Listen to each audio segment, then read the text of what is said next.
information or proposed legislation for the establishment of a solid waste site evaluation committee.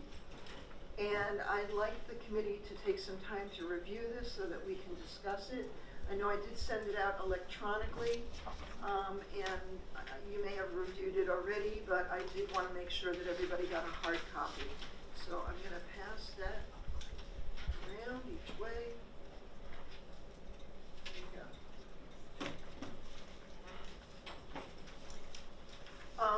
And it's going to be important for us to discuss this as a committee because I know that finance, where the HB2 trailer bill is right now, will be looking for our input as to our recommendations regarding this language that's in there.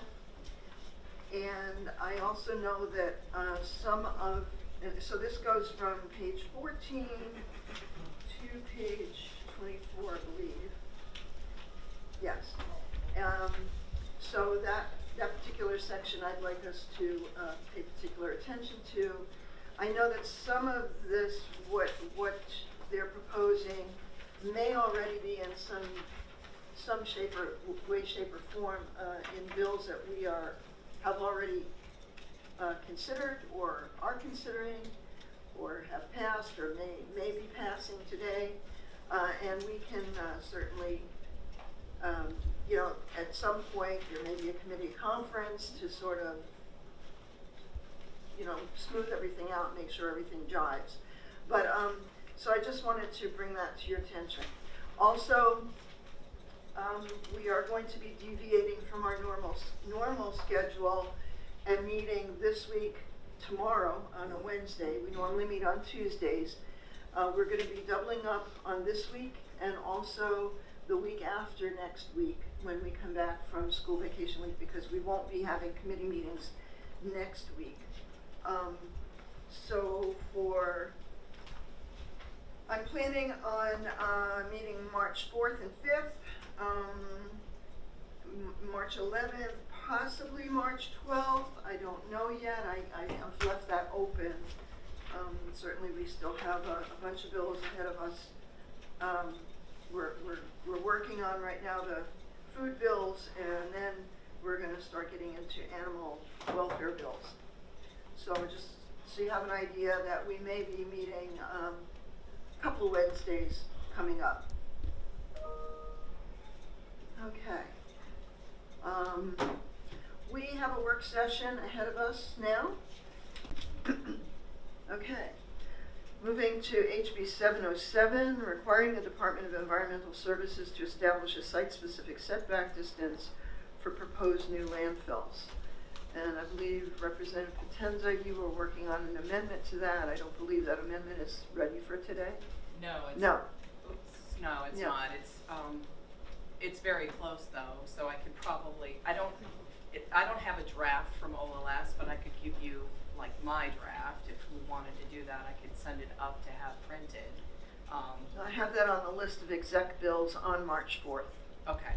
So perfect. and we will have a chance to further discuss that tomorrow, or if you want to further discuss that today. We could definitely further discuss it tomorrow. I'll have a draft of what but not from OLS, but a draft of the changes that we've discussed. Cool. Or like in the hearing and stuff for everyone so they can see. Super. Representative Bixby. Yeah, so I was wondering if you had worked on including language for that in terms of the area where leachate would be handled. I have not touched anything with leachate. So, I don't think we need to. So, an issue came up in our discussion of the leachate bill last week in terms of whether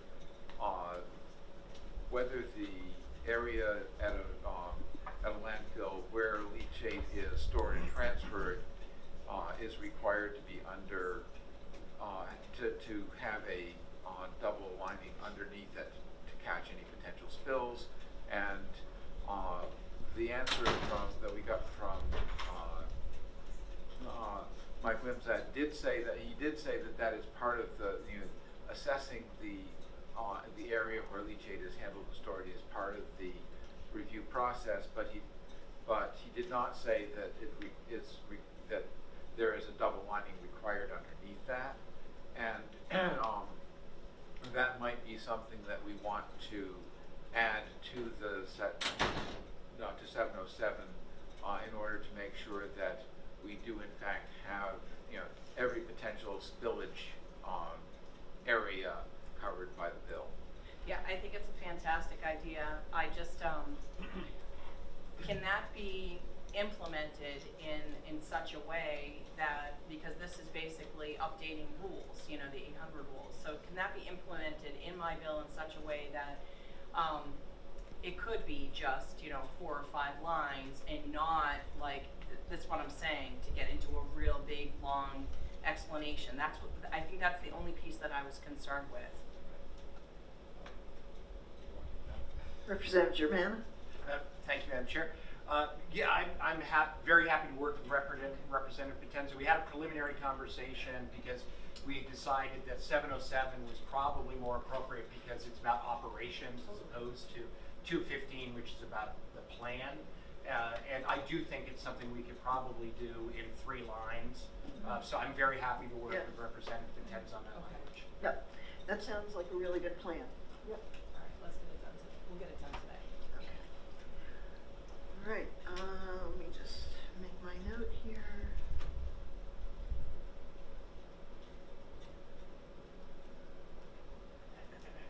Cool. All right, now moving on to any other questions or comments about that one, 707? No. Okay, thank you for that. Moving on to HR10, which is recognizing the fundamental right to have clean air, clean water, and a healthy environment as a House resolution. I did present an amendment to the committee last week, and I hope that you reviewed it. And I plan to move that when we do exec session this morning. Representative Bixby. Yeah, I think that I still prefer the language that uses rights, but but in terms of the final disposition of the bill coming out of committee, I think that whether or not it's amended, I think it makes sense just to pass it. So I think that we'll see that. We'll deal with that when it comes to the executive session. Okay, thank you. Appreciate that. All right. Okay, HB215, requiring a landfill permit applicant to submit a report listing potential harms and benefits of the project. That is an early bill. We really should have that done today. So I believe Representative Germano was working on that. And as I see, we have an amendment. Would you like to speak to your amendment? I would. Thank you very much, Madam Chair. So this is a combination of discussions that, ongoing discussions that I have had with Director Wimsatt, and also from work session and our solid waste subcommittee. And so one note that I would make is that the amendment that you're looking at here replaces Section 1 in the bill as introduced. Sections 2 through 5 remain as they are in the introduced version. This is just how OLS prints out the amendments. They don't replace the whole bill. But this section is the one where we spelled out some of the details around the defining net public benefit and a process for determining, for example, how an independent third party would be contracted. And so, as you can see, originally, A, B, and C are already in statute. The original bill had just one more provision, that was D. But working with Director Wimsatt, we have fleshed out in Section D, for example, how the third party would be contracted. In this case, an applicant would submit a list of third party reviewers to DES. DES would review that list, would work with the applicant and the host community to try to identify a mutually acceptable third party. If DES doesn't feel that they have been given adequate if they feel that the list the applicant gave them is really not adequate, they can ask for more. And if a mutually agreed upon party is not found within 60 days, the commissioner shall choose based upon the list that they have. Then section E, this is something I talked to the committee about already. I think this is a really good addition. It expands actually the list of potential benefits that can be considered to include potential economic benefits and improvements to infrastructure. And the purpose here, and again, this came from my conversations with the director, is to make sure that this is genuinely about finding what that balance is. So if we're looking for potential harms to tourism, to the local economy, to property values, etc., we're also looking at potential benefits. So it's creating hopefully a much more balanced list of things on both sides that we are looking at. And I think that's something actually that industry will appreciate, because according to the director, they have for years argued that benefits should go beyond simply capacity need. So as I said, I think this provides a more balanced approach to benefits and potential harms. One of the concerns that's been raised about some of our bills is the idea that it's about saying that nobody can ever cite a landfill in the state again, and that's not the case. And I think that this paragraph is a good example of trying to find a place where we are genuinely trying to conclude what the ultimate net benefit would be to the community. And then sections F and G, again, clarify more regarding the third-party assessment. Section F gives DES the ability to coordinate with the Department of Transportation, the Department of Business and Economic Affairs, and the Department of Natural and Cultural Resources to help provide expertise in the evaluation of the third-party report. And that's an initial kind of screening phase that is explained in section G. So one of the differences, actually quite a bit of the language from this bill, I think is reflected in the governor's proposal on HB2. The difference here, this again came out of discussions with the director, is that in this bill, it is done in the beginning. There's an initial screening phase for public benefit. The idea of the site evaluation committee would actually come toward the end of that process, so that's a difference between this bill and that bill. But in this bill, as section G points out, it will be a preliminary stage, and only if there's a determination of net public benefit would an application then go on to further review. Okay. Thank you. Representative Kim? Thank you, Madam Chair, and thank you, Representative Germana, for all the work you put into this. Quick question about subsection D. You're talking about the contractors who are going to help the third parties there. What kind of contractors are you thinking of? Originally I was thinking of sort of like NGOs or some sort of like, sort of public community service kind of organization. But when you mean contractors, what is meant by that? Can you just explain who these contractors will be, what they'll do? Yes, thank you very much. And that's something that the director said that they would have to kind of familiarize themselves with the world. He said offhand, there weren't specific, say, firms that he had in mind, but they would be, environmental impact statements, both at the federal and state level, are very, very common. 16 states have systems that require environmental impact systems as the federal government. And so there are organizations, they are sometimes environmental engineering firms, for example, who regularly engage in the work of evaluations for environmental impact statements. So I'm afraid I can't give you, the names of specific firms, but there are environmental engineering firms that do this regularly at the state and federal level. Okay, follow up. Follow up, yeah. Okay, so it's not necessarily local organizations in that community. It could be larger organizations that are outside that community. Yes, that is correct. And I think that the point of having a list submitted by the applicant and then DES is going to review it. The purpose is to find a variety, right? So, there may be one locally, there may be one regionally, but it is to provide several different options for everyone involved to consider. Representative Bixby? Yeah, so So Adam Finkel, who has been, many of us are on the committee are familiar with him. He's done a lot of, given us a lot of help in terms of figuring out what makes sense in terms of setback requirements and a number of other things. He worked in benefit and cost-benefit analysis for the federal government for decades, and has also taught that at the university level. And he commented that this is because the federal government uses, and a number of states use this sort of service a lot. There are many firms out there that whose business is working on this. Okay, good. Representative Comtois. Yes, thank you, Madam Chair.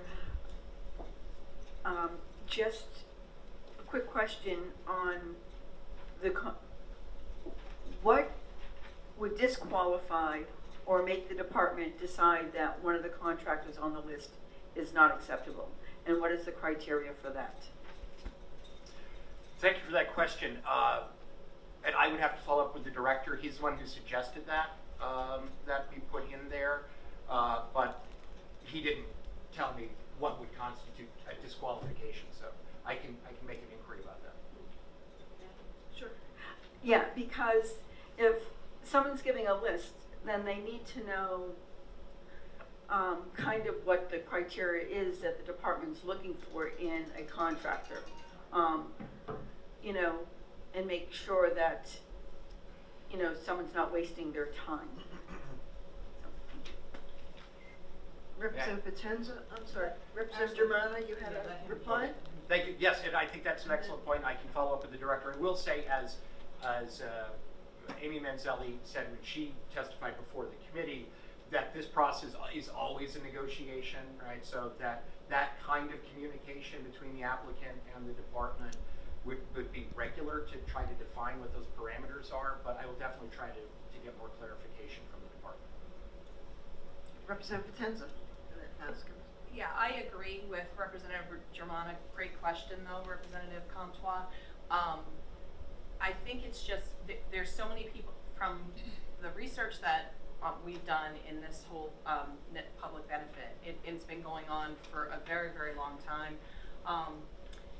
There's agencies that are actually already, most of the contractors or let's say the industry is already using this on their own. So before they're even if a state's not requiring it, they have to know that because they still have to put forward their project. So environmental engineers, hydrogeologists that are looking at impact, and then they also get the other side of it, which is like truly just the pure business side of it as well. So this is something that I guess is very familiar. I don't have a problem in a sense with DES determining if they are, you know, kind of like a qualified contractor. I think to me it would be someone that is doing that work. So, you know, if they're not doing that work and they're maybe on what I just said, one side versus the other, they need to have somebody that's really balanced. And I think that's the reason why that's in there. I'm okay with that, but maybe for it to have some sort of qualifier is okay too.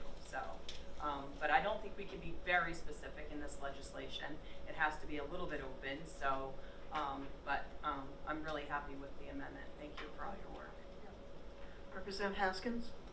Thank you, Madam Chair. I too am grateful for the work that's gone into this. It's very comprehensive.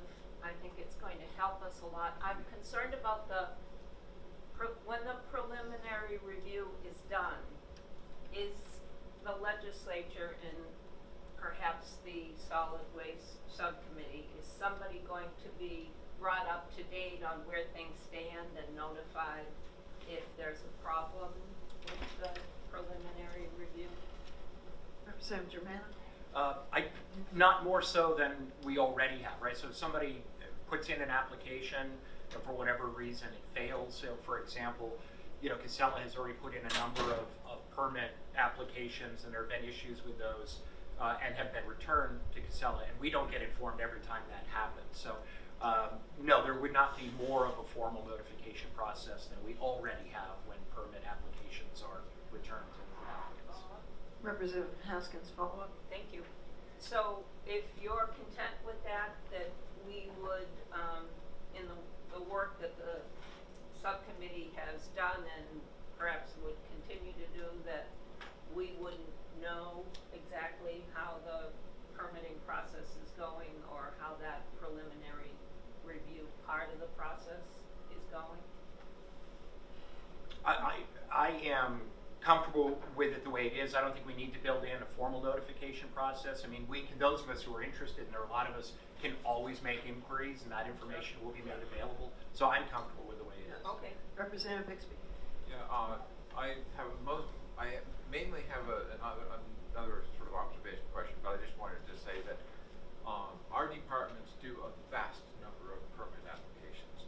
We do not want to be informed of the process, of every step of the process of every permit application going on. It would make the email from the most contentious bill look trivial. Okay, so, but my observation / question is, so in section E, where you're talking about potential benefits, you end on page 2, line 5, and other factors identified by the contractor, which I think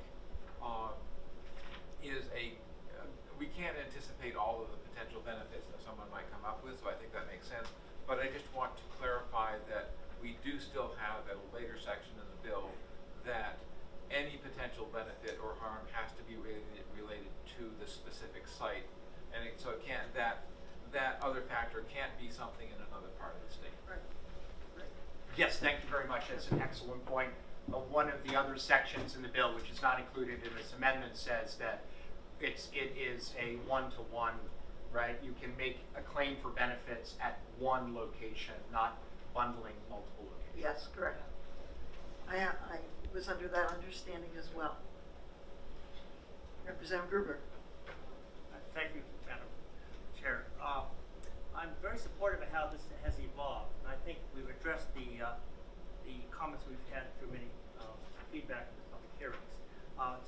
Just want to make a note that as a professional engineer, sending out statements of qualifications, there's a protocol, experience, background, references. It's a very common practice that I've reviewed from consultants. I think it could be done well by what's laid out here for what the statement of qualifications should cover. Okay. All right. Any other? Representative Potenza.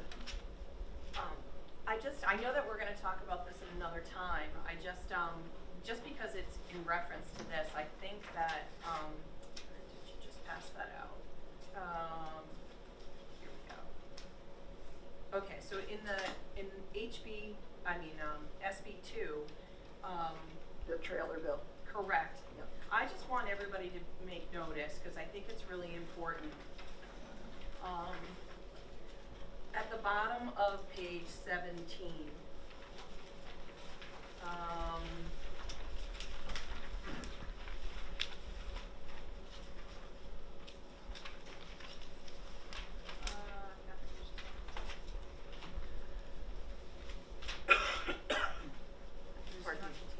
yes, so until it has in quotes, until all other state agency approvals have been attained.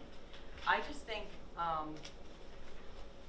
it's really important. I think our bill is very important because this is the preliminary, like, you know, where we've been talking about, like, in a sense, if there was a, you know, phase 1 and phase 2 process.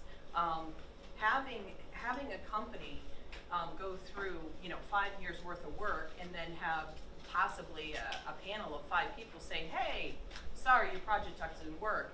That just doesn't, you know, that just doesn't fly. So I hope, I'm very appreciative of all the work that the governor's doing in getting involved in the solid waste discussions, and I think it's important. But I also think it's important that the legislature is clear, like, we've been kind of living and breathing this for a long time, and this process here, to have that be at the end, would provide such a disservice to, you know, to the applicants and all of that. So, and we will know in the beginning, that's the whole point, right? If someone's putting a proposal together of like the worst, it's the worst possible location, there's no clay, it's in porous sand, all of that kind of stuff, that we could rule that out in the beginning. Why would we have this be right at the end of, it could be as much as a 5-year process with a permit. So I just wanted to put that there because I have spent a little bit of time on this, and but when we get into the nitty gritty of that, I'll bring up those types of things, and I hope, that I don't know if we could have that kind of open conversation with the governor. I think that would be wonderful. We could do that as a committee to say, hey, thank you so much. Here's some things where we're doing on the legislative side of things. We hope you sign these bills, and it might not be necessary to have some of these things in HB2. So just my 2 cents. Yeah. That's why I want to encourage everybody to start marking this up and making notes and saying, well, this is already covered in something that we've passed. It may be on its way to the Senate. Who knows what the Senate, or the other people across the wall, whatever you want to call it. So whatever they decide to do with it. But at the end of the day, we do want all this legislation that we've been working on, both on our side and the other side, to jive with what is policy in the budget bill. If it's policy in the budget bill is conflicting, we have to make a decision where we're going with this. And I think that may happen in a committee conference. It may happen on the Senate side, on the other side, whatever. But let's start marking this up, and that way, mostly because the House Finance is looking for direction from us as to whether or not what this policy is that's going into HB2 makes any sense at all. Representative Potenza. Thank you, Madam Chair. The other piece of this is we have some committees, councils already set up, right? So are we going to now set up another council? So right.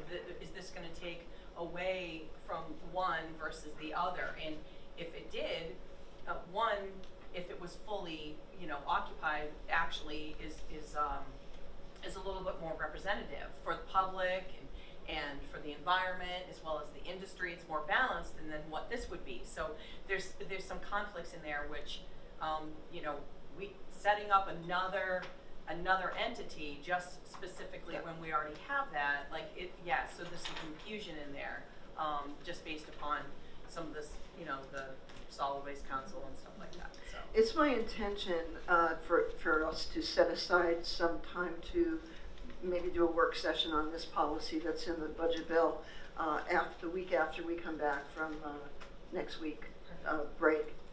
That'll give us some time to look it over, review it, and with the mindset of the solid waste bills that we're intending on passing later this morning, which we've all been working on, and this is kind of what we've decided is policy we want to have. And if that doesn't mesh with something that's in this budget bill, then we have to bring that out and see if we can make a tweak to what's in the budget bill, or maybe we just say, yeah, no, that's not really a great idea. Maybe finance needs to strike that whole section out. That's a discussion we have to have. Representative Bixby. Yeah, I just like to say I agree with Representative Potenza's concerns, and I have some additional ones on top of that. I see I think there are a number of valuable protective elements that the governor is suggesting. I'm really concerned with having them all sort of evaluated at the very end. Yeah.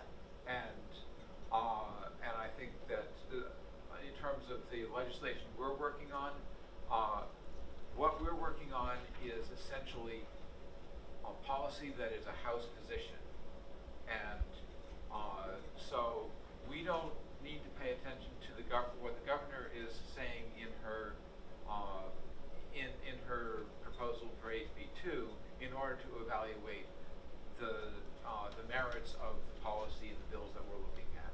We need to work on those. And given that they mostly seem pretty good with a little bit of tweaking, pass them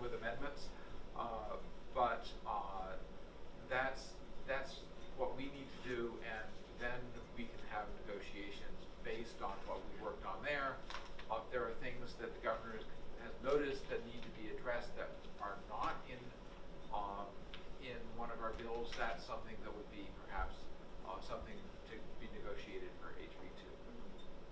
Agreed. Anyone else? Okay. I just want to say, I want to, again, echo that the work that Representative King and Representative Germana and Representative Tenza, all of us, have put into this HB215 and the amendment. I want to congratulate you guys on doing a really good job and listening to people who have testified, what their concerns and what their preferences are, as well as working with department and department heads on what is workable and what makes sense. And I think we've come out with a really good policy. So thank you all. Moving on to HB566, requiring permit applications for new landfills to contain a detailed plan for leachate management. And I have before me as well an amendment to that bill. Oh, we have a new one? An amended amendment. An amended amendment. Okay, so let me put this aside. Amended amendment. Okay, cool. Passing this along to everybody, and I believe Representative Germana wants to talk to us about this amendment. Thank you very much, Madam Chair. And the most recent amended version, which is being passed out now, there were a couple of additions that Representatives Scully and Gruber recommended in our solid waste subcommittee that have been incorporated into this amendment. So specifically at line,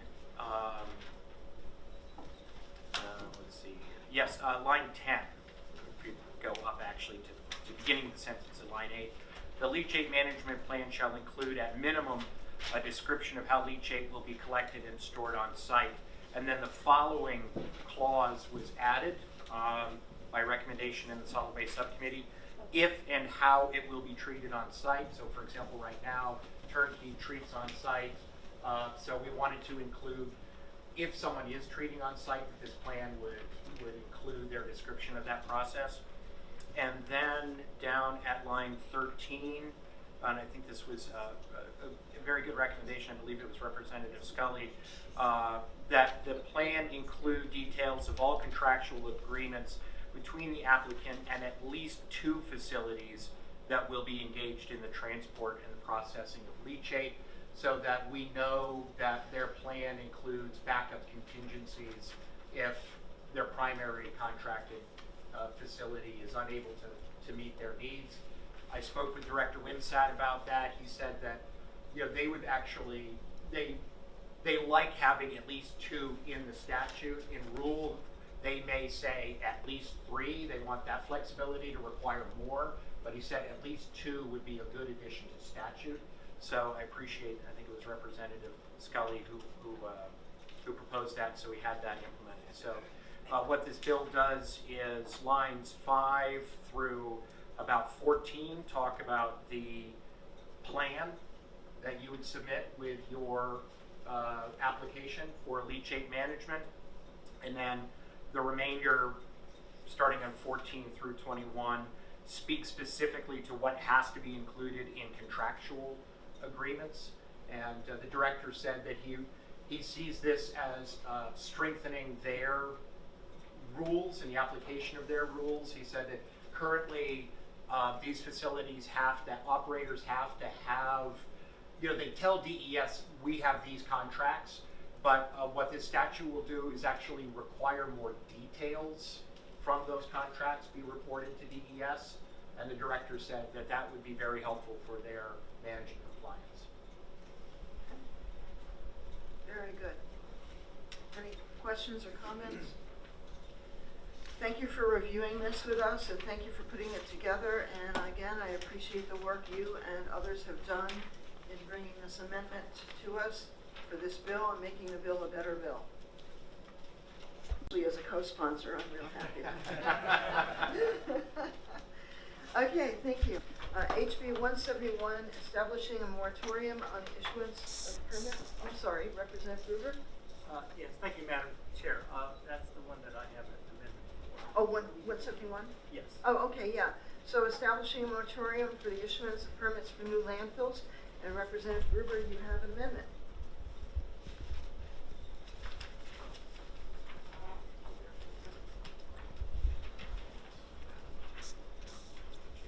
Awesome. Awesome. Would you like to explain this amendment? Thank you, Madam Chair. This amendment was written a week ago. It was from the sponsors, the co-sponsors. They also suggested one additional amendment that's not on here, which is changing the date from 5-year moratorium to a 3-year moratorium. And so that, therefore, I will have that tomorrow, a second amendment with that one date changed. So this is the amendment without that one date changed. Okay. Yeah, so the date on the original bill was 2030. They would change to 2028, make a 3-year moratorium. So this amendment just makes modifications as we discussed, and I think it's consistent with everything we talked about here.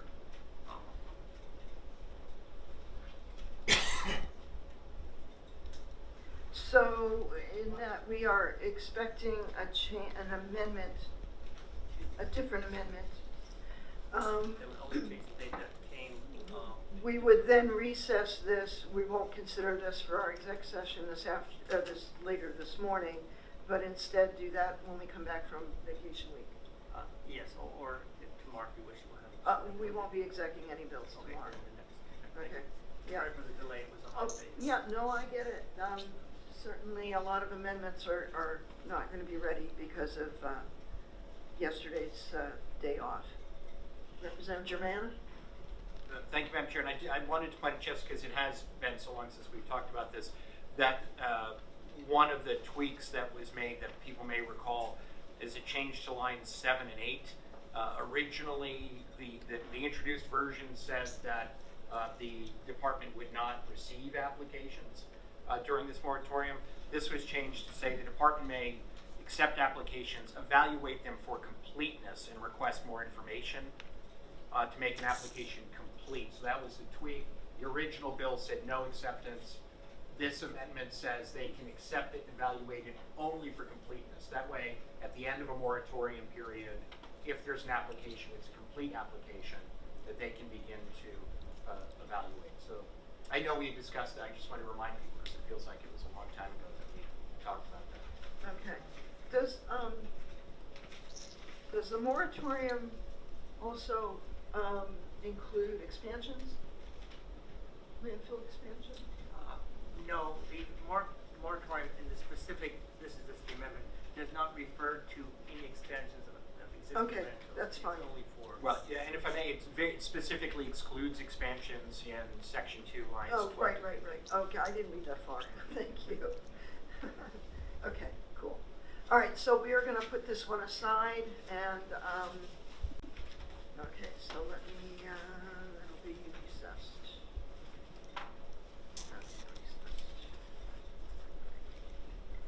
All right, then we are at HR13, proposing the permitting of a landfill next to Forest Lake State Park in Dalton, New Hampshire. And I know that there was an amendment that was proposed for that. Representative Germana? Thank you, Madam Chair. Yes, we had. This is another one of those. It's in the amendment is in the process of being amended. We had an amendment that I worked on with Representative King that took it down to 5 whereases, and then changed the language around what was resolved, basically changing it from encouraging these offices to use all legal avenues, changed it to just resolve it as the position of the House that there should not be a landfill. I spoke recently with Representative Comtois, who had concerns about one of the remaining whereases, and I have agreed that we'll take that one out. It's the first one, so we'll be down to 4 whereases, and that will be back this week. There's no hurry, obviously, because it's not. Well, we can recess that to March 4th as well. That's fine. So we have 3 bills that I know HB requiring a landfill permit applicant to submit a report listing potential harms and benefits of the project. Do I hear a motion? Representative Germana? Thank you, Madam Chair. I move Amendment 2025-0335H to HB215. Okay, do I hear a second? Yes, I'd like to second that, that amendment. Thank you, Representative Potenza, and Representative Germano, would you like to speak to your motion? Yes, pardon me, thank you, Madam Chair. What this amendment does is to define the concept of net public benefit when we are considering landfill applications. So to say that an applicant has to demonstrate that the proposed facility, the proposal in question, the potential benefits outweigh the potential harms. We have defined in this amendment the process whereby an independent third-party contractor will be brought in, paid for by the applicant to perform an assessment, and how DES will use that assessment in order to come to a preliminary determination about public benefits. If they determine that there is, that potential benefits outweigh potential harms, then the proposal then goes forward for technical review. If they determine that harms outweigh potential benefits, then the applications would not proceed to technical review. Any other questions or comments on that amendment? Seeing none, I'd like the clerk to call the roll on amendment 2025-0335H. Vice Chairwoman Comtois, Yes. Representative Kenny, Yes. Representative Potenza, Yes. clerk votes yes. Representative Scully, Yes. Representative Barber, Yes. Representative Minor, Yes. Ranking Member Bixby, Yes. Representative Germana, Yes. Representative Haskins, Aye. Representative Wheeler, Yay. Representative Gruber, Yes. Chairwoman Aron. Yes. 13-0, motion passes. Okay, great. Do I hear a motion for OTPA? Representative Germana? Thank you, Madam Chair. I move OTPA on HB215. Do I hear a second? Yes, I second. Yes, I second that. Representative Potenza seconds. Would you like to speak to your motion? Representative Germana? Yes, thank you, Madam Chair. So I already spoke to the amendment which replaces Section 1 of the bill as introduced, and I would just point out two other features of HB215 that we've discussed, benefits here. One is to say that when we're determining benefit, we are talking about one location, so an applicant cannot bundle several locations and say, well, it's the benefit of 2 or 3 things. It is one location that we'll be looking at. And then also the bill defines a need more precisely. The State Supreme Court in late 2023 issued a ruling around how need was defined, and they said it's kind of up to DES to define under current statute. What this does is it kind of splits the baby in half. There are some folks who said that an applicant would have to demonstrate that there was capacity need for every single day of the lifetime of a facility. Folks in industry said, no, we should just have to demonstrate need for a single day in the proposed lifetime of a facility. This hopefully is the Solomonian kind of wisdom of splitting the splitting the lifetime of the landfill in half. So you have to demonstrate that there is need for at least half of the permitted lifetime of the facility. Okay. Any other questions or comments regarding that? Seeing none, I'd like to have the clerk call the roll on the OTPA motion for HB215. Vice Chairwoman Comtois, Yes. Representative Kenny, Yes. Representative Potenza, Yes. clerk votes yes. Representative Scully, Yes. Representative Barber, Yes. Representative Minor, Yes. Ranking Member Bixby, Yes.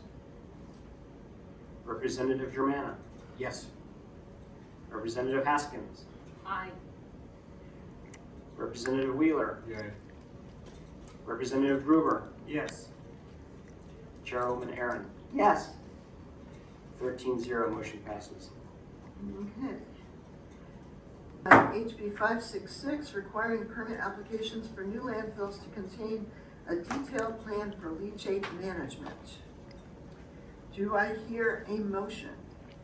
Representative Germana.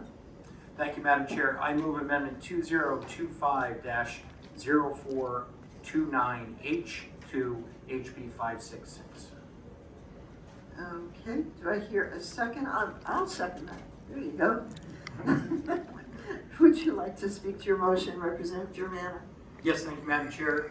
This amendment, the difference between what we have in front of us and the introduced bill is that some language was moved out of the contractual part at the bottom up into the management plan part at the top, and that was based on discussions with DES and with some representatives from industry about what can and cannot be required for contracts. And then we have also incorporated a couple of suggestions from the solid waste subcommittee of this committee to include, the plan would have to include a discussion of any on-site treatment of leachate and requiring contractual arrangements with at least 2 facilities to be provided with the report. Okay, great. Any other questions or comments regarding this amendment? Seeing none, and if the clerk is ready, would you please call the roll on this amendment, 2025-0429H? Vice Chairwoman Comtois. Yes. Representative Kenny.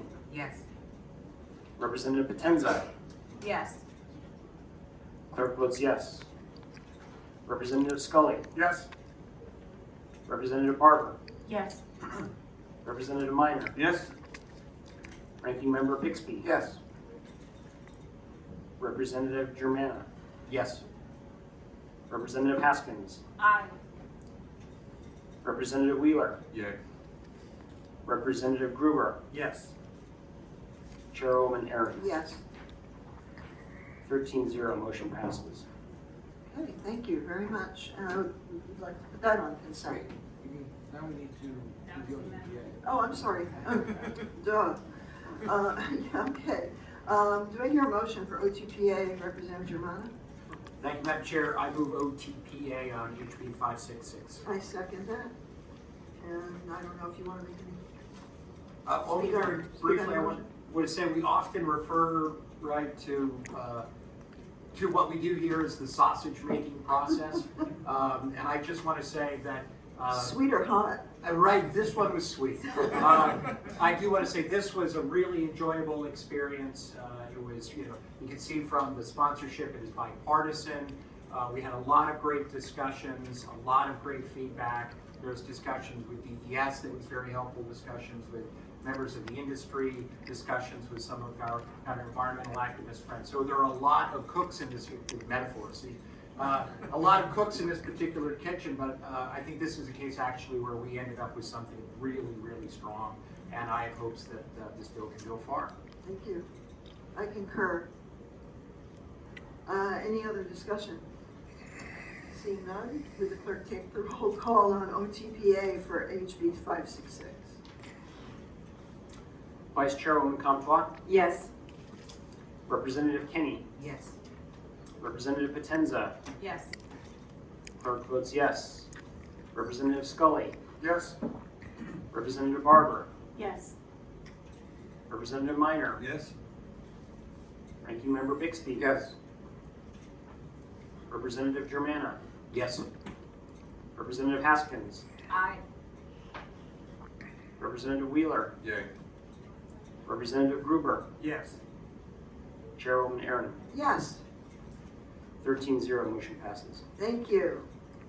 And for your question, yes. No, And that is another early bill, so I'm glad to have that off our plate, and I'm going to close out the exec for HB 566.